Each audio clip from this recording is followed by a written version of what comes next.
Okay, we just got back from a test run. Everything sounds pretty good.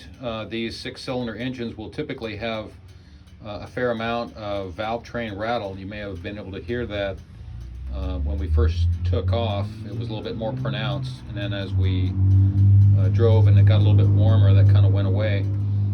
There was an issue with the radiator cap having a little bit of, it was blowing out some coolant when we stopped. That's probably a weak radiator cap, so Bill's going to put another one of those on there, and then we should probably get a bottle, an overflow bottle for that. Everything else is looking pretty good. These 6 cylinders are really strong runners. The other thing that we noticed on this, and it probably showed up in the video, especially when we were heading into the sunlight, is there's a fair amount of blow-by coming from the open tube that normally goes to the air cleaner. What that indicates to me is that the rings are a little bit worn.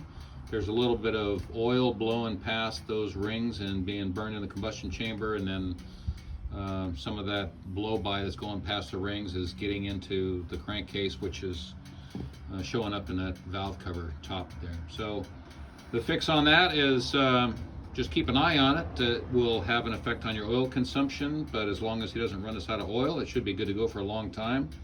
These 6 cylinders, they tend to go gracefully as far as how they age, and then eventually fail because of excessive mileage. The indication on that would be a lot more smoke from the blow-by and a lot of blue smoke coming out of the tailpipe, as well as a dramatically increased amount of oil consumption. If that is not repaired, if it goes to that point and it's not repaired, then eventually one of the pistons typically will come apart, and then it'll vibrate so much that you'll want to stop driving it.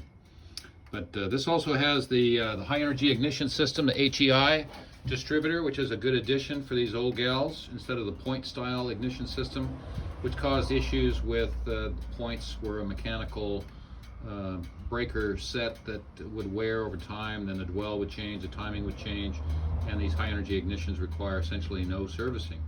So that's all good. There was a lot of noise from that fixed mechanical propeller up front that pulls air across that radiator. Hopefully we are going to be able to replace that with an electric fan, a 2-speed electric fan, but we're having some issues with getting enough space between the radiator and that water pump if we pull that mechanical fan off there. The mechanical fan does a really good job of pulling air, but there's a lot of times when you just don't need it, in the middle of winter, and on the freeway sometimes, because it's not going to pull air faster than 60 miles an hour. But the whole airflow question on these vans is questionable and still open for debate. Other than that, the carburetor, this nice little 1-barrel or Rochester monojet has been doing pretty good. We didn't see any issues with it. We got a new link installed, so that'll help with the fast idle cam, idling up the engine when he's got that choke pulled. He's got the mechanical choke.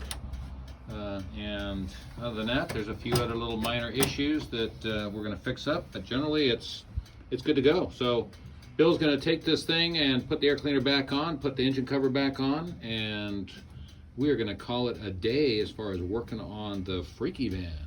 How's that sound, Bill? Sounds good, Mark. Awesome. All right.